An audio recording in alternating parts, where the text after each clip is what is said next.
Capítulo 1. A janela que chorava. Por que uma avó chora à janela todas as noites? E por que ninguém na casa quer saber? Miguel não começou pelo confronto. Começou pelo chá. Infusão de camomila, mel na ponta da colher, pires sem lascas.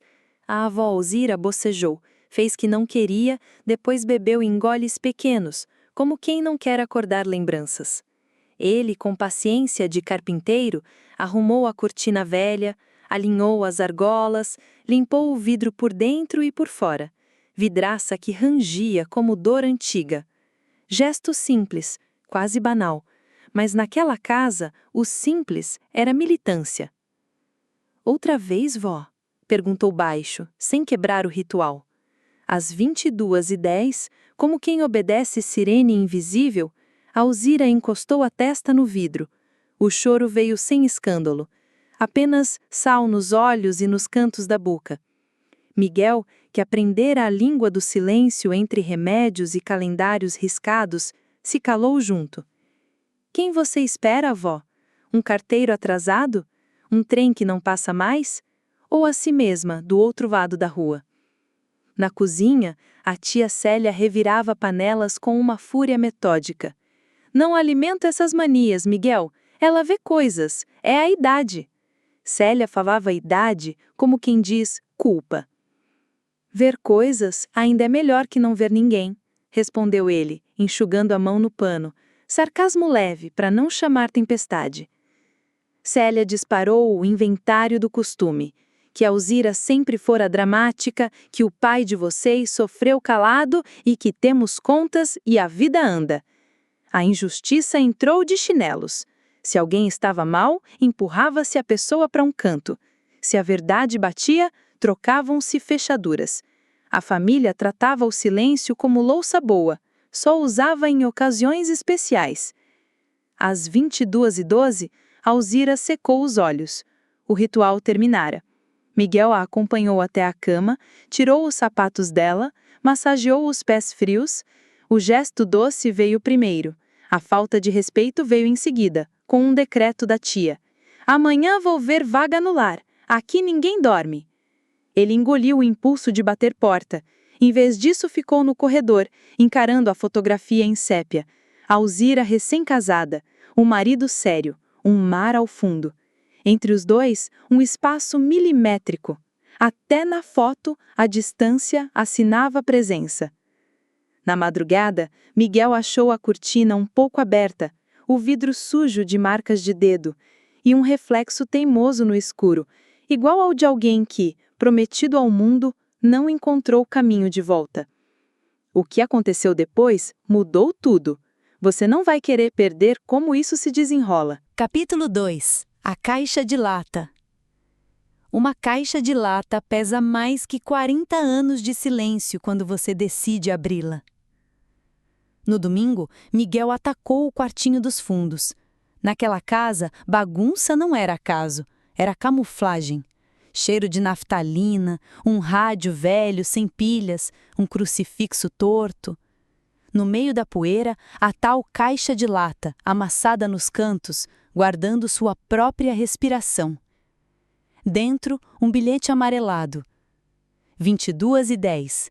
3 toques, uma pausa. Eu volto. A letra parecia treinada para não tremer. Debaixo, um anel simples de prata, gasto de tanto prometer, e um bilhete de trem de 1985, carimbo de partida, sem carimbo de chegada. Havia também uma fotografia. Alzira, muito jovem, sorrindo para alguém fora do enquadramento. No verso apenas um nome: Celina. Miguel levou tudo para a mesa, como quem prepara uma cirurgia de domingo. A tia entrou no cômodo feito fiscal. "Onde achou isso?" "No fundo, junto com o pó." Ele não reclamou. "Isso não é assunto." "Não é assunto, era a borracha preferida de Célia." "Quem é Celina?" "Ninguém." A palavra cortou como tesoura sem ponta. Miguel riu sem alegria. "Ninguém deixou bilhete de trem, ninguém prometeu voltar às 22h10, ninguém usa anel de prata?" Dona Lourdes, a vizinha que sabia rezar por um dente e por eleições, apareceu no portão, farejando enredo. Essa casa sempre teve hora marcada, meu filho, desde o ano do trem. Que ano? Aquele que ninguém fala. Lourdes sorriu com pena. Você sabe, aqui a gente guarda segredo em pote de sorvete e diz que é feijão. A avó, na sala, acariciava o anel com a ponta do dedo como acariciava um nome. Miguel se aproximou. Vó, quem é Celina? Os olhos dela marejaram, mas não navegaram. Uma luz que apagaram antes de acender. Isto é a virada. Tudo o que você esperou está aqui. Fique para ver como o protagonista coloca cada um no seu lugar. Capítulo 3. O nome que a cidade lembrava. Quando a família esquece de propósito, a cidade lembra por vaidade. Miguel saiu para caçar memórias no bairro como quem recolhe contas de um terço estourado. No antiquário perto da antiga estação, aquela que virara loja de móveis e saudade, encontrou uma mulher catalogando molduras. Tinha o mesmo gesto meticuloso de Alzira ao tirar fiapos do casaco. Procura alguma específico? Ela perguntou, sem levantar muito a cabeça. Procura um passado que ficou preso às 22h10, respondeu, meio caçoando de si para esconder o tremor. Ela sorriu achando graça do exagero. Então veio ao lugar certo. Aqui o tempo não sai fiado. Estendeu a mão. Lídia. Lídia. O nome bateu nele com um eco que não era só do teto alto. Miguel puxou o assunto, mostrou a foto de Alzira jovem. Lídia ficou muito séria de repente, o tipo de seriedade que pede cadeira. Essa mulher ia à estação todo dia, no ano em que fecharam o guichê, ficava com o anel brincando no dedo, esperava alguém no último trem. Lídia respirou fundo. Diziam que o maquinista chamava Nicolau. Outros juravam que ela esperava uma Celina. E você, o que acha? Acho que a cidade às vezes prefere uma boa lenda a uma má verdade. Sorriso curto. Sarcasmo de quem já viu muita gente comprar espelho rachado por peça vintage. Em casa, a tia Célia cruzou os braços e enfileirou ameaças.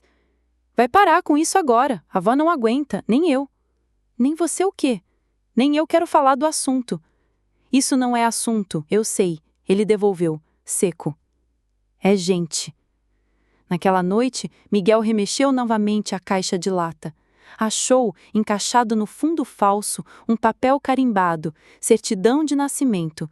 Celina de Alzira, sem assinatura do pai, sem carimbo de óbito, uma anotação do lado. Entrega provisória. Provisória há 40 anos. Você acha que já sabe de quem a avó esperava? É aqui que tudo derrapa e você vai querer ver o tombo.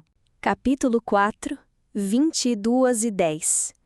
Quando o relógio marca 22h10 e alguém bate 3 vezes, o passado escolhe porta. Miguel preparou o cenário como quem marca uma peça que ninguém ensaiou. Emprestou de Lídia um sino de bicicleta antiga, som claro, sem frescura. Pediu a Dona Lourdes para ficar no portão, com olhos de vigia e mãos de benzeiro que viesse torto. Convenceu Alzira a ficar na poltrona, janela a 1 palmo, cortina ligeiramente aberta. Por que isso, Miguel? A avó perguntou, desconfiada e criança. Porque o que não volta por conta, às vezes volta se a gente acende a luz certa. Às 22h09, o ar pesou como pão que não cresceu. Às 22h10, Miguel tocou o sino de bicicleta. 3 toques, uma pausa, nada de mágica, só som e memória. Em seguida, 3 batidas leves na madeira da janela. A casa prendeu a respiração. Passos no corredor. Tia Célia apareceu primeiro, pálida. No portão, uma silhueta recortou-se na rua, uma mulher adulta, uns 40 e tantos, cabelo preso como quem aprendeu a aprender tudo. Lídia? Sim e não. Porque havia outra coisa. Nos olhos, o mesmo espelho de Alzira. No queixo, o desenho do marido que a foto em sépia guardava, e no gesto, o treino de quem viveu levando porta na cara e mesmo assim bateu outra vez. "Posso entrar?" Ela perguntou, educada como em casas de gente que nunca foi recebida. A voz tremeu no ponto exato em que a verdade afina. Tia Célia se adiantou. "Aqui não." Alzira levantou. "Aqui sim." O sim da avó atravessou a sala como raio discreto. Lídia entrou. Miguel encostou na parede para não atrapalhar o encontro de dois hemisférios do mesmo rosto. "Eu vim por causa do anel", disse Lídia, puxando do bolso um fio de prata. Ficou faltando uma metade na história. Alzira tocou o anel do seu dedo, depois o da corrente de Lídia, e eles se encaixaram como dois dentes que afinal se encontram. O silêncio agora não era fuga, era reverência. "Celina?" Alzira perguntou, mas a pergunta já sabia. Criaram-me como Lídia, mas o nome que sempre bateu do lado de dentro foi outro. Tia Célia tentou tirar a cena do lugar. Falou de documentos, de decência, de não abrir velha ferida. Alzira, que por 40 anos chorou sem direito à legenda, endireitou o corpo como quem devolveu ao tempo a própria espinha. "A ferida cresceu porque vocês puseram o curativo no rosto errado." E virou-se para Lídia. 3 toques, uma pausa. "Eu não falhei um dia." Miguel reparou. Os objetos todos da sala pareciam ter ouvido a cena. O relógio estalou, a foto em sépia perdeu o pó. Dona Lourdes do portão soluçou um amém que cabia em qualquer religião. "Você acha que acabou? A cena que vem depois é a que nenhum vizinho conseguiria inventar, e é por ela que você ficou até aqui." Capítulo 5. A casa aprende outra hora. O perdão não devolve o tempo, muda o relógio. Sentadas lado a lado, Alzira e Celina, Lídia por papel, Celina por batida, foram costurando, ponto a ponto, a manta que faltava. Ninguém usou palavras grandiosas. Falaram de sopas, de febres, de uma cicatriz no joelho que ambas tinham em lugares opostos. Falaram do ano do trem, do maquinista que prometera ajuda, da entrega provisória forçada por um patriarca que preferia a reputação à verdade. Não houve tribunal, houve nomes. Dar nome às coisas foi o milagre possível. Célia tentou mais uma defesa. "Eu só obedeci." "Obedeceu ao quê?" Miguel perguntou, sem raiva, mas sem asas para fuga. "Ao medo." E foi a primeira vez que a tia disse algo que parecia humano. O perdão não chegou como bênção de filme, chegou como pão repartido, meio torto, mas quente. Celina não pediu lugar na árvore genealógica de imediato, pediu um copo d'água. Alzira trouxe, com as mãos ainda tremendo do susto bom. Miguel, que começara com chá, continuou com gestos, tirou o pó da foto em sépia, encaixou-a num quadro novo, colocou no aparador. Sob a imagem, uma etiqueta escrita à mão. Não é lenda, é gente. A casa, acostumada a 22h10 de lágrima, aprendeu outra hora, 22h10 de conversa. Na primeira semana, vizinhos trouxeram bolos e perguntas. Ninguém ganhou resposta de fofoca. Ganharam café e silêncio decente. O anel de prata ficou com Alzira até o domingo seguinte. Depois, ela o entregou a Celina com uma frase simples, das que não estragam. "Agora, se eu chorar à janela, é de vento no olho." Célia, pela primeira vez, pediu desculpas sem recibo. Não foi absolvida de todos os caprichos, mas ganhou tarefa: organizar a papelada que ela mesma guardara mal. Lourdes, do portão, decretou a missa de ação de graças e, em segredo, tratou de espalhar a parte boa da história. A casa da janela agora tem gente.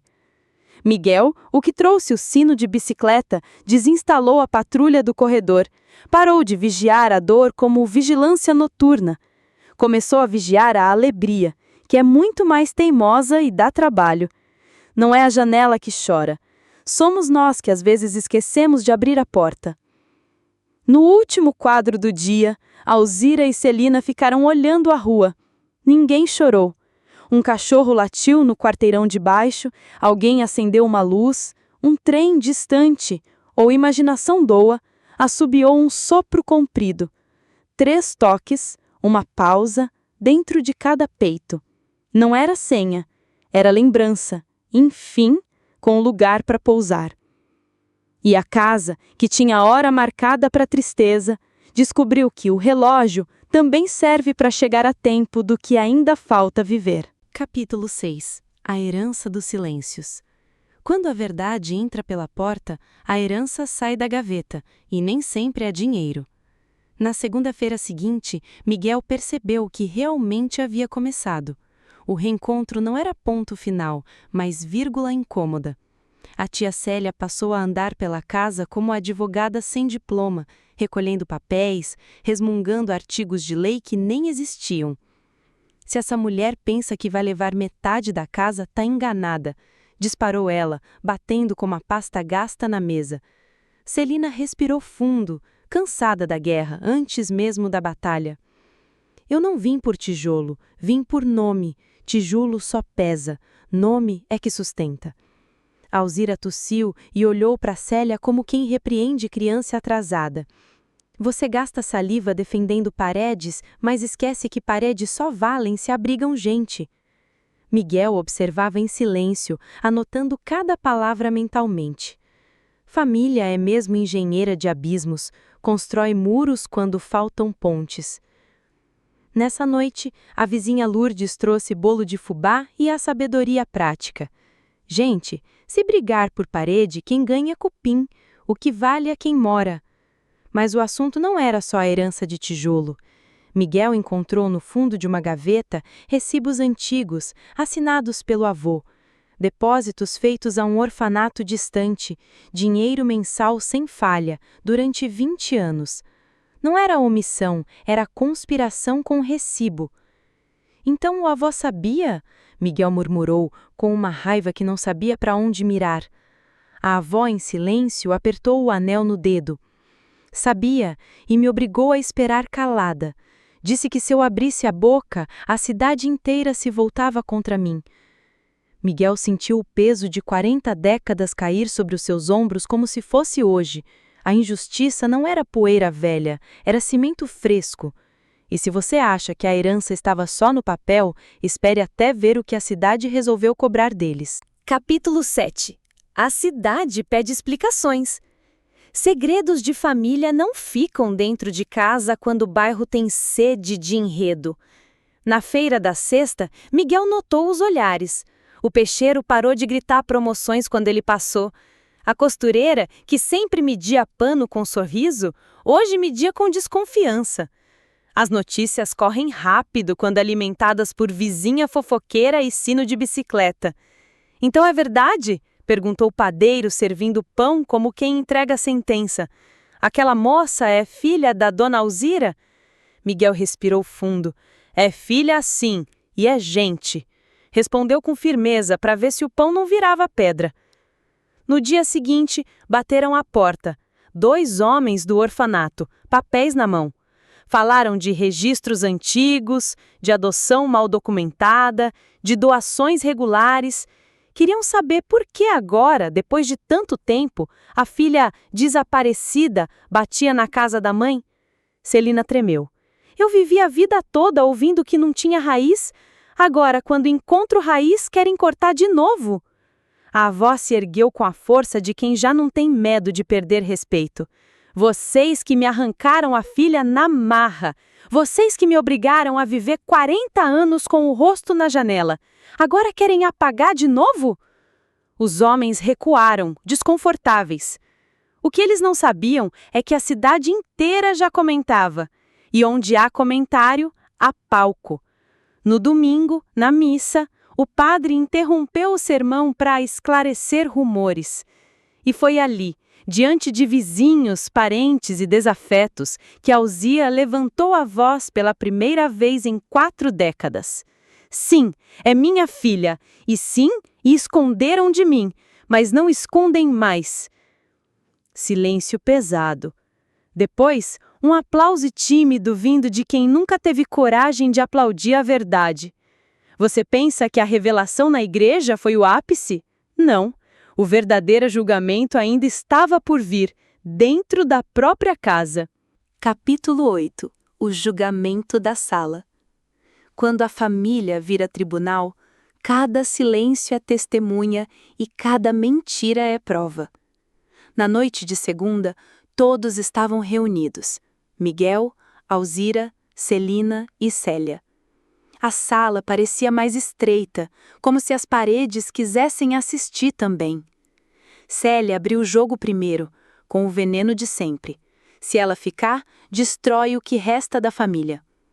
Celina respondeu firme: Eu já fui destruída uma vez. Não vim destruir nada, vim reconstruir. Miguel bateu na mesa, o som ecoou como um martelo de juiz. Chega de fingir que a escolha é entre ter ou não ter família. A escolha é: vocês querem verdade ou querem continuar encenando? Célia gaguejou. Pela primeira vez não tinha script pronto.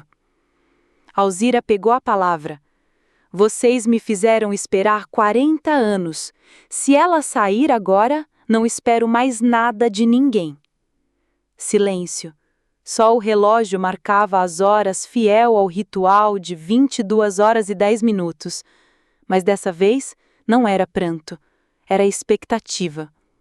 Célia começou a chorar. Choro feio, sem poesia. Eu só quis proteger. Proteger quem? Miguel perguntou. Você ou a família? A tia não soube responder. Foi quando Alzira, com a voz rouca, decretou: Se esta casa tiver dono, o dono é a verdade. Quem não suportar, que arrume outro teto. E a sala que fora tribunal virou sentença, não escrita em papel, mas gravada nos olhos de todos. Você pensa que terminou. Não. O próximo passo vai decidir se a família se desfaz ou se renasce do pó. Capítulo 9. O peso dos retratos. Quando as paredes falam, são os retratos que entregam a sentença. Na manhã seguinte ao julgamento da sala, Miguel tirou todos os quadros da parede. A tia Célia quase infartou. Você enlouqueceu? Essas fotos são a memória da família. Memória de quem? Ele devolveu com um sarcasmo seco. Porque eu só vejo molduras vazias, cheias de mentira. Havia retratos do avô com políticos locais, retratos de festas de batizado onde sempre faltava alguém, retratos em que Alzira sorria de lado, como se cortassem um pedaço dela na marra. No canto, escondido atrás de um crucifixo, Miguel achou uma moldura virada contra a parede. Dentro, a foto de uma menina de vestido simples, Celina, com uns 5 anos. Alzira, ao ver, desabou na cadeira. Eu pedi para deixarem pelo menos essa, mas me disseram que criança sem pai não merece lugar em parede. A crueldade soou como bofetada na sala. Celina, com olhos marejados, tocou o vidro empoeirado. Então eu existia aqui, pelo menos por um instante. Miguel pegou um pano, limpou a foto e a colocou bem no centro da parede, acima da estante. Aqui não tem mais espaço para meia família. Carla tentou protestar, mas a própria boca a traiu. Se o pai soubesse, ele teria... Teria o quê? Miguel cortou, feito o mesmo que já fez. Esconder, mandar calar, pagar recibo para orfanato. O silêncio pesou. O avô, morto há anos, finalmente estava sendo julgado, não em cartório, mas na boca dos descendentes. Naquela noite, Miguel ouviu a avó rezar em voz baixa. Não era oração decorada, era um pedido íntimo. Que esta casa finalmente pare de pesar. Se você pensa que só a parede guardava segredos, espere até ver o que o sótão devolveu. Capítulo 10. O sótão abre a boca. Não é a casa que range à noite, é o passado pedindo para sair do sótão. Miguel nunca tivera coragem de subir ao sótão. Tinha medo de morcegos, ratos e lembranças. Mas naquela tarde decidiu que já era hora. Pegou uma lanterna, afastou caixas de roupas e móveis quebrados. O ar tinha cheiro de poeira e abandono, mas também de coisa guardada de propósito. Entre jornais velhos, encontrou uma mala de couro ressecado. Dentro, documentos com carimbos oficiais, correspondências entre o avô e o orfanato, relatórios sobre adaptação da criança e uma carta jamais enviada, escrita por Alzira, implorando para rever a filha. O avô nunca postara. Mas havia algo mais. Uma pasta azul com fotos de Celina já adolescente, tiradas em visitas escondidas. O avô a vigiara, como quem controla uma peça de xadrez. Miguel desceu com a mala como quem carrega bomba. Colocou tudo sobre a mesa da sala. Vó, a senhora sabia que ele fazia isso? Alzira leu com as mãos trêmulas. Ora, eu só sabia que ele me calava, mas não que me roubava até o direito de escrever. Celina, vermelha de raiva, bateu na mesa. Então ele me via, mas nunca me reconheceu. A revelação cortou fundo. Não era apenas abandono, era posse disfarçada de silêncio. O avô mantivera a filha por perto como fantasma controlado, sem permitir o reencontro. Célia tentou mais uma vez defender o pai. Ele fez o que achou melhor para todos. Para todos, não, Miguel falou com firmeza. Fez o que era mais cômodo para ele. Alzira fechou a pasta e encarou a filha reencontrada. Eu não vou deixar o nome dele pesar sobre você. Ele não tem mais poder. Foi a primeira vez que alguém naquela casa declarou em voz alta que o patriarca não era santo. A sala ficou leve, como se as tábuas respirassem alívio. Você acredita que isso basta? Ainda falta a última peça, o gesto que decide se a família se rompe de vez ou se encontra uma nova pele. Capítulo 11. 3 toques, uma pausa. Toda promessa precisa de repetição para se tornar verdade. Na noite seguinte, Miguel teve uma ideia. Trouxe de volta o sino de bicicleta. Às 22h10, chamou todos para a sala. Alzira, Celina e até Célia. Hoje não vai ser só a avó esperando. Hoje todos nós vamos bater na janela. Eles se alinharam. 3 toques, uma pausa. O som ecoou pela rua, mais forte do que qualquer segredo. Do portão, vizinhos começaram a se aproximar. Crianças riram, curiosas. O cachorro da rua latiu no compasso.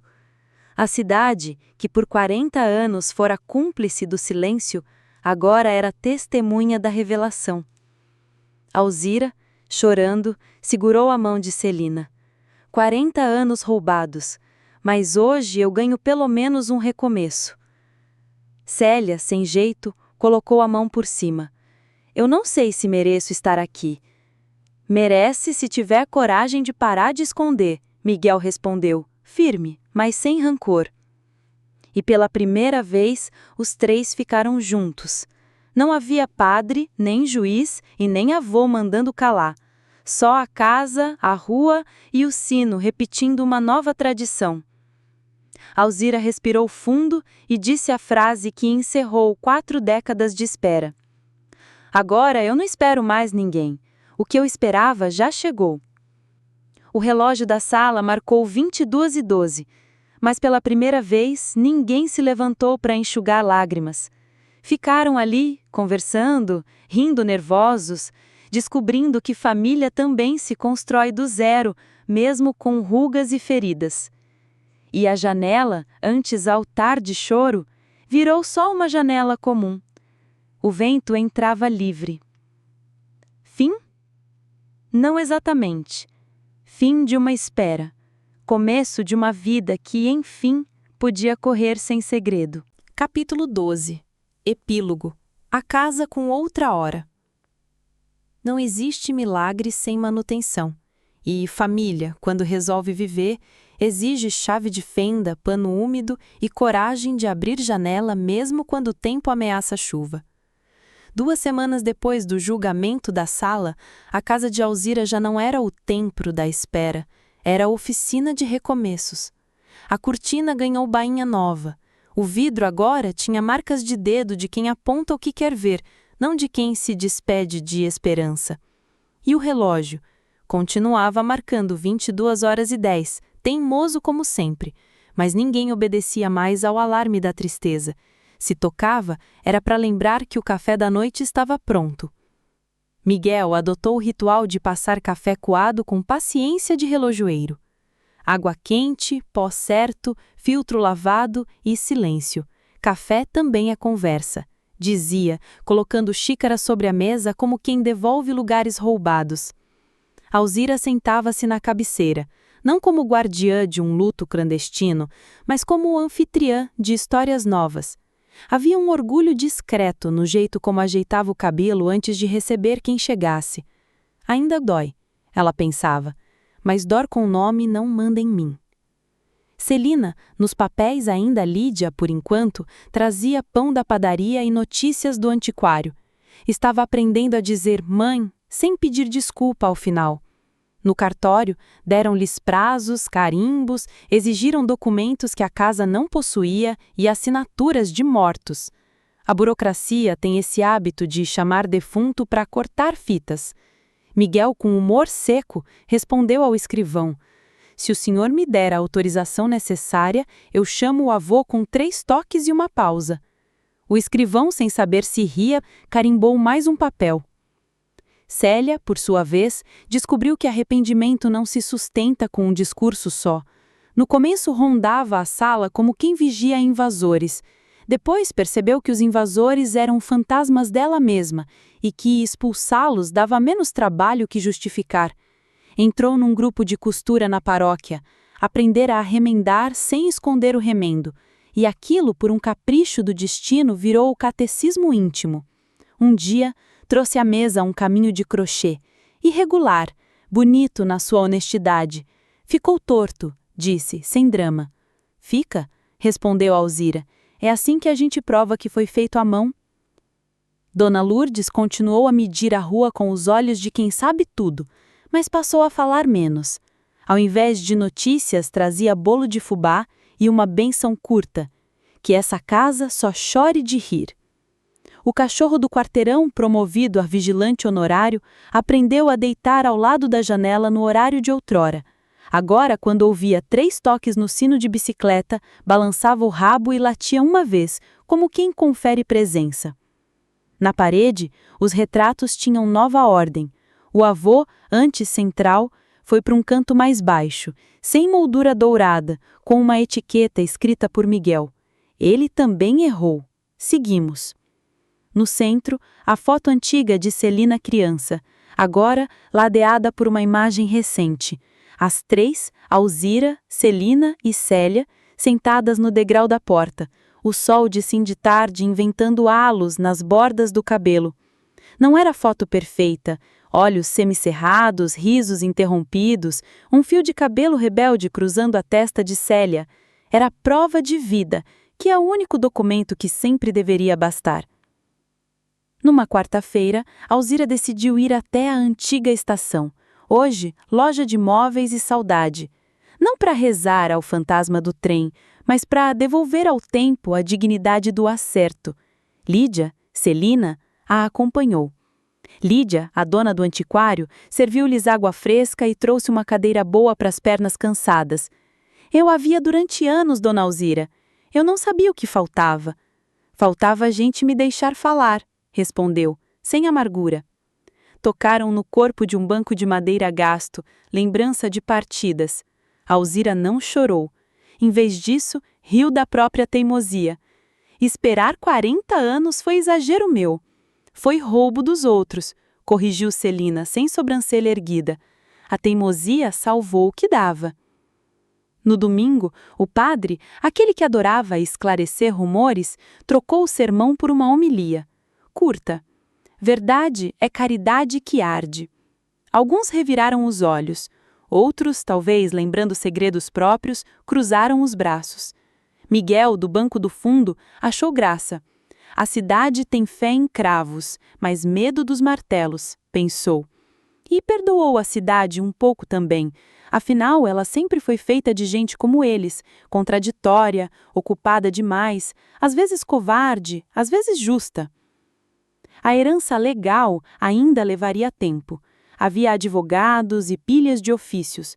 O velho avô assinando por não estar mais aqui com sua ausência barulhenta. Mas a herança verdadeira já circulava. O anel de prata passava, aos domingos, de mão em mão antes do café. Não como troféu, mas como lembrete de que promessas são frágeis e, por isso mesmo, preciosas. Quando chegava a vez de Célia, ela fechava a mão por um segundo a mais, não para segurar, mas para aprender a deixar ir. À noite, a casa foi descobrindo novos sons. Panelas conversavam no fogão, o rádio voltou a funcionar, desafinado e fiel. Em cima da geladeira, um bilhete preso por ímã. 22h10, conversar. Era a única regra. Nada de novela, nada de celular, nada de desculpas. 3 toques no sino, uma pausa, e começavam. Hoje eu, dizia Alzira. Hoje eu, repetia Celina. Hoje eu, tentava Célia, surpreendendo-se com a própria voz. Hoje nós, concluía Miguel, fechando o círculo. Claro que havia dias ruins. Em alguns, o passado batia na porta com os botes sujos, deixava marcas no tapete. Em outros, a cidade lembrava demais, ou o cartório era mais frio que granito. Mas até a tristeza parecia menos arrogante quando tinha a cadeira marcada à mesa. Sentava, dizia seu discurso, ouvia uma piada seca de Miguel, uma provocação doce de Alzira, um fio de desculpa de Célia, "estou aqui", de Celina, e cansada de não assustar mais ninguém, ia embora mais cedo. No último dia deste epílogo, Miguel acordou antes do sol, lavou os filtros, passou o pano no vidro e abriu a janela com um movimento só, sem drama, sem cerimônia. O ar entrou, trazendo o cheiro do pão que a padaria começava a assar. Ele pensou no que tanta gente pensa e poucos admitem. Família é a arte de tropeçar junto e fingir que era coreografia. Riu do próprio cinismo e deixou que um pouco de ternura estragasse a frase. Às 22h10 daquela noite, sem combinar, sem suspenses de novela, alguém tocou 3 vezes o sino de bicicleta. Uma pausa. Ninguém olhou para a rua. Era só senha de casa, batida de coração. Alzira encostou a testa no vidro por um instante, hábito antigo faz sinal de vida, e afastou-se, e rindo de si mesma. "Vento no olho", disse, piscando para Celina. "Vento bom", corrigiu Celina e foi buscar o pão. Célia trouxe o caminho de crochê torto e o estendeu com certo orgulho. Miguel serviu o café, repartiu o bolo. A casa aprendeu outra hora. E se por acaso a tristeza um dia perder o endereço, que perca mesmo, ainda haverá 3 toques e uma pausa, não para chamar ausências, mas para lembrar presenças. Porque no fim, aquilo que Alzira esperou por 40 anos não era um trem, nem um homem, nem mesmo apenas uma filha. Era a permissão de existir inteira. E isso, enfim, entrou pela porta.